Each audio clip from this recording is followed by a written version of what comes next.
నమస్తే. ఇన్నాళ్ళు నన్ను సపోర్ట్ చేస్తూ, ఎంకరేజ్ చేస్తూ మీ ప్రేమను నాకు అందిస్తున్న ప్రతి ఒక్కరికి కృతజ్ఞతలు. అలాగే ఈ వీడియో కూడా ఖచ్చితంగా మీకు ఉపయోగపడుతుంది. లైక్, షేర్ అండ్ సబ్స్క్రైబ్ చేసి మీ సపోర్ట్‌ని నాకు అందించండి. అలాగే ఈ వీడియో పట్ల మీకున్న అభిప్రాయాన్ని కామెంట్ సెక్షన్‌లో కామెంట్ చేసి తెలియజేయండి. ఇప్పుడు వీడియోని చూద్దాం. నమస్తే. Welcome to our channel. నేను పద్మిని. ప్రస్తుతం మనతో పాటు ప్రముఖ ఆధ్యాత్మికవేత్త, జ్యోతిష పండితులు, అమ్మవారి సేవకులు, దత్త గణపతి ఉపాసకులు మురళీధర శర్మ గారు మనతో పాటు ఉన్నారు. మాట్లాడదాం. నమస్కారం అండి. మహాదేవ శ్రీమాత్రే నమః. ముందుగా మీకు కొంచెం ముందుగానే చెప్తున్నాను, ఉగాది శుభాకాంక్షలు. సంతోషం అమ్మ. క్రోధినామ ముందుగానే చెప్పాలి కనుక ఖచ్చితంగా. ఖచ్చితంగా మనం ముందుగానే వారికి చెప్పుదాము. క్రోధినామ సంవత్సరం ఈ సంవత్సరం పేరు. అంతే. క్రోధి కొంచెం భయానకంగా అనిపిస్తోంది. మరి ఆ నామాన్ని ఏమైనా అది సార్థకం చేసుకుంటుందా? భయపడాల్సిన అవసరం లేదా? భయపడాల్సినటువంటి అవసరం లేదు. చాలా అంటే చాలా అద్భుతంగా ఉన్నది. మొత్తం అన్ని బాగున్నది. అవునా? అన్ని ఎలా బాగుంటాయి? కొన్ని బాగుంటాయి, కొన్ని బాగోవు కదా. బాగా లేవు. ఒకటి బాగా లేదనుకుంటే మరొకటి బాగుంటుంది. అంటే ఏది రాశి అని కాదు, వారికి మన నడిచేటువంటి పరిస్థితులలో ఏదో ఒక మైనస్ జరుగుతుందంటే మరొక ప్లస్ జరగడము. ఎందుకంటే గత 2 సంవత్సరాలు అవుతుంది గురువు మారక. మాక్సిమం సంవత్సరం మీద 8-10 నెలలు అయిందమ్మా. ఎందుకు అంటే ఇటు వక్రం వచ్చి ఒక 3 నెలలు ఉండిపోయింది. అదొకటి. కనుక మాక్సిమం ఒక 1.5 year అబౌవ్ అయిందంటే ఈ 1.5 year లో ఎంతమంది స్ట్రక్ అయిపోయి ఉన్నారో వారందరికీ కూడా ఇప్పుడు రిలీజ్ అంటే రైట్. అయితే ఇప్పుడు ఒకసారి గ్రహస్థితిని చెప్పేసుకుందాము, దాని తర్వాత రాశి ఫలాల్లోకి వెళ్దాం. తప్పకుండా చెప్పండి. మనకు ఏప్రిల్ 9వ తారీఖు నాడు అమావాస్య, అటు పిమ్మట క్రోధినామ సంవత్సరం మొదలవుతూ ఉన్నది కనుక ఒక 10-15 రోజులు 20 రోజుల తర్వాతనే గురుగ్రహము ప్రజెంట్ మాత్రము మేషంలో ఉన్నాడు. ఇక్కడ నుండి వృషభానికి షిఫ్ట్ అయ్యేటువంటి పరిస్థితి. కరెక్ట్ గా కూడా మే 1 నుండి 2వ తారీఖు ఆ ప్రాంతంలోనే వెళ్ళిపోతున్నాడు. అయినప్పటికీ కూడా మనకు ఏప్రిల్ నుండే రిజల్ట్ ఇవ్వడం స్టార్ట్ అవుతుంది. ఏప్రిల్ 2nd వీక్ నుండే.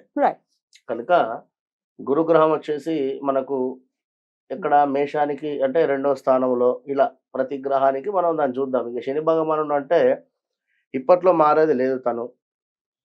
శని భగవానుడు ఇప్పట్లో మారేది లేదు, కానీ వక్రం తిరిగేది ఉంది. మళ్ళీ వక్రం తిరిగేది ఉంది. అప్పుడు ధనస్సు రాశి వారికి మరలా మకర రాశి వారికి ఇబ్బందులు ఉన్నాయి. ఎలాగో మకర రాశి వాళ్ళు ఏళ్ళనాటిసంలోనే ఉన్నారుగా. అయినా వక్ర చూప లేకపోతే వక్ర గతి కూడా ఉందా? సంపూర్ణ వక్ర దృష్టి మాత్రం. వక్రం తిరగడము అంటే కంప్లీట్ గా వెనక్కి రాడు కానీ వక్రం.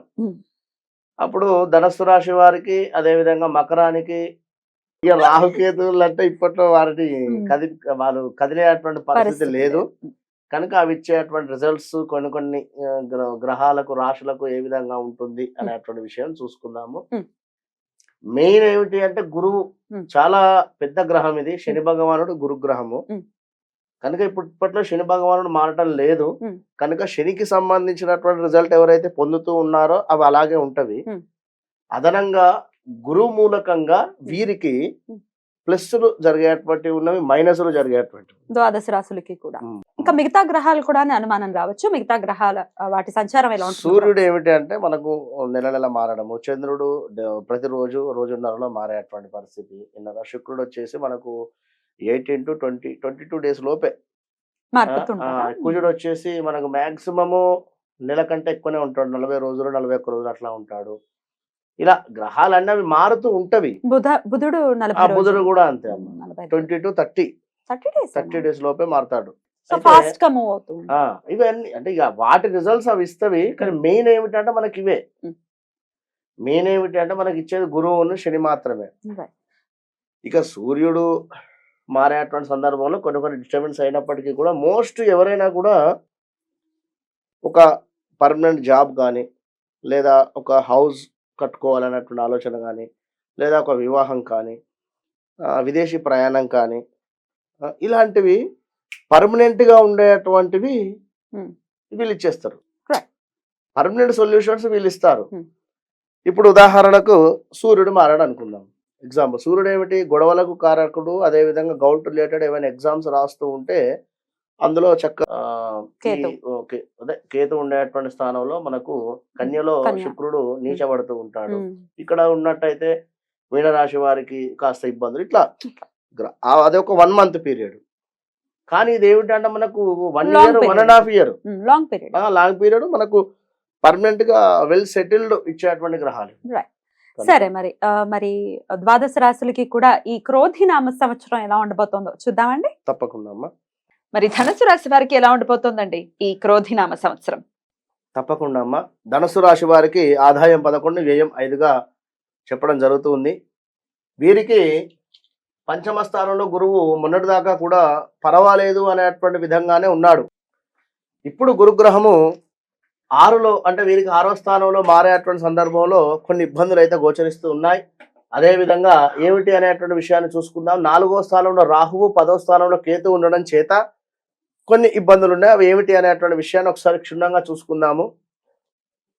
ఈ రాశి వారికి తృతీయ స్థానమున, అదేవిధంగా శని 6వ స్థానమున గురువు వల్ల మిశ్రమ ఫలితాలు మాత్రం గోచరిస్తూ ఉన్నాయి. మీ కష్టం మాత్రం ఫలిస్తుంది. గత కొంతకాలంగా ఏదో కష్టపడుతున్నాం అనుకుంటే తప్పకుండా కూడా ఫలించేటువంటి పరిస్థితి అయితే ఉంది. ఎక్కడో అప్పు చేసి ఉన్నాము, డబ్బు కట్టాలి అనేటువంటి సందర్భంలో మాటలు నిలబెట్టుకునేటువంటి పరిస్థితి అయితే ఉంది. బాధపడకండి. బంధుమిత్రులపై అభిమానం పెరగడం కావచ్చును, కలవడం కావచ్చును. అదేవిధంగా హడావిడిగా మీరు చేసుకునేటువంటి పనులు ముగిసిపోయేటువంటి పరిస్థితి. ఎవరిని అతిగా మాత్రం నమ్మవద్దు. ఈ విషయాన్ని గమనించండి. ఇంటి అందు వివాహాది శుభకార్యాలు చేయడము, గృహమందు యజ్ఞ యాగాది కృతువులు చేయడము, అదేవిధంగా బంధుమిత్రులతో కూడి ఉండడము, పండుగ వాతావరణాన్ని ఏర్పరచుకోవడము, అపరిచితుల వలన కూడా వచ్చుట, ఆప్తులతో సంప్రదింపులు జరిగేటువంటి పరిస్థితి. కొన్ని ల్యాండ్ ఇష్యూస్ కావచ్చును, గృహానికి సంబంధించింది కావచ్చును, వివాహానికి సంబంధించింది, ఇలాంటివి ఏవో ఒకటి మీ అభిప్రాయములు ఏవైతే ఉన్నాయో అవి దానికి సంబంధించి మీరు ముందుకు వెళ్ళండి. అంటే మీకు ఏదైతే అనిపిస్తుందో దానికి సంబంధించింది గృహ నిర్మాణానికి సంబంధించినటువంటి పనులు కూడా ముందుకు వెళ్ళేటువంటి పరిస్థితి. ఇంకా విద్యార్థులకు మంచి ఆదరణ, మంచి ర్యాంకులు రావడము, పోటీ పరీక్షలలో కాస్త రిజల్ట్ రావడం కావచ్చును, ఉద్యోగ ప్రాప్తి, ప్రమోషన్లు లభించట, ఉత్సాహంగా పనులు నెరవేరటము, ఇంటి యందు మంచి ఆరోగ్యము కావచ్చును, మనస్సునందు చక్కగా కూడా సంతోషంతో ఉండేటువంటి పరిస్థితి. ఇంకా చూసుకున్నట్టయితే మీ మాట తీరు ఏదైతే ఉంటుందో అది ఆకట్టుకునేటువంటి పరిస్థితి ఉంటే మీ కష్టం ఫలిస్తుంది అనేటువంటి విషయం చెప్పడం జరుగుతుంది. బంధుమిత్రులపై అభిమానం కలిగేటువంటి పరిస్థితి. కొన్ని విలువైనటువంటి స్థిరాస్తులు ఏవైతే ఉన్నాయో అవి అమ్మడము, ఎక్కడైనా మనీ కట్టేది ఉన్నా కూడా కట్టేటువంటి పరిస్థితి. ఈ ఇయర్ మాత్రం తీరిక ఉండకుండా మీరు ముందుకు వెళతారు అని చెప్పవచ్చును. కాస్త బిజీగా ఉండేటువంటి పరిస్థితి. వ్యవసాయదారులకు కూడా అద్భుతమైనటువంటి ఫలితాలు ఉన్నాయి. మంచి వారితో స్నేహం చేయుట మంచి ఫలితాలు ఇచ్చేటువంటి పరిస్థితి ఉంది. అన్ని వ్యాపారంలో ఉండేటువంటి వారికి లాభములు, నూతన వ్యాపారం చేయాలి అనుకునేటువంటి వారు కూడా బాగుంది. పనుల యందు ఆసక్తి, కోర్టుల యందు విజయము, అదేవిధంగా ప్రయాణాలలో కూడా విజయాలు గోచరిస్తున్నాయి. మీరు తలపెట్టిన పనులు ఏవైతే ఉన్నాయో అవి మీకు తప్పకుండా కూడా జరిగేటువంటి పరిస్థితి. మీ యొక్క అన్నదమ్ములతో కానీ అక్క చెల్లెళ్ళతో కానీ చక్కగా కూడా కూడి ఉండేటువంటి పరిస్థితి గోచరిస్తుంది. కొన్ని మీ మీద ఉండేటువంటి బాధ్యతలు కానీ పడినటువంటి అపనిందలు అన్ని కూడా తొలగిపోయేటువంటి పరిస్థితి మాత్రం కనబడుతుంది పై అధికారుల నుండి. అయితే ఇక్కడ ఇవన్నీ కూడా జరుగుతున్నవి.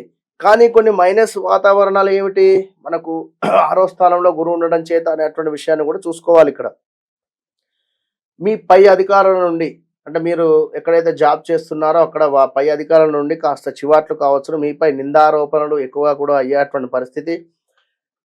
మీ చుట్టూ ఉండేటువంటి వారి నుండి కాస్త మైనస్ వాతావరణం కావచ్చు. దీర్ఘకాలిక సమస్యలు, హెల్త్ రిలేటెడ్ కాస్త ఇబ్బంది పెట్టేటువంటి పరిస్థితి. ఆత్మస్థైర్యం మాత్రము ఎక్కువగానే ఉంటుంది.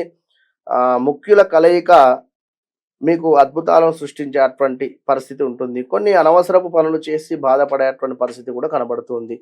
ఇట్లా ధనం అధికంగా ఖర్చు చేయడం కావచ్చును, ప్రయాణంలో ఆటంకాలు కావచ్చును. ఈ విధంగా కొన్ని సాధ్యం కాని హామీలు మాత్రం ఇవ్వకండి ఈ యొక్క ధనస్సు రాశి వారు. ఇంకేమిటి అనేటువంటి విషయంగా చూసుకున్నట్టయితే ప్రతి విషయం కూడా క్షుణ్ణంగా తెలుసుకొని మాత్రం ముందుకు వెళ్ళండి. మీరు కూడా ఖచ్చితంగా కూడా కుటుంబముతో కలిసి తీర్థయాత్రలు ఏమైనా మొక్కులు ఉన్నా కూడా చెల్లించుకునేటువంటి ప్రయత్నం చేయండి. ఏదో మాట అన్నాము అని చెప్పి ప్రగల్భాలకు వెళ్ళి డబ్బును మాత్రం అధిక మొత్తంలో ఖర్చు చేయకండి ధనస్సు రాశి వారు. మీరు ఎంత తక్కువ మాటండి, 9 గురువారాలు ఖచ్చితంగా కూడా, ఒక 9 గురువారాలే ఇస్తే సరిపోతుందంటే కుదరదు. ఎందుకంటే 365 రోజులు ఉంది గురువుకు సంబంధించింది కనుక నెలలో ఒక గురువారము లేదా ఒక 2 గురువారాలు పెట్టుకోండి. ఈ శనిగలు దానం ఇస్తూ ఉండండి. శనిగలకు సంబంధించి ఏవైనా ప్రసాదంగా చేసి కూడా దేవాలయంలో పంచేటువంటి ప్రయత్నం చేయండి. రైట్. చాలా చక్కగా వివరించారు. థ్యాంక్ యూ సో మచ్ అండి. ఇక నెక్స్ట్ ఎపిసోడ్ లో మకర రాశి గురించి మాట్లాడుకుందాం. నమస్కారం. మహాదేవ.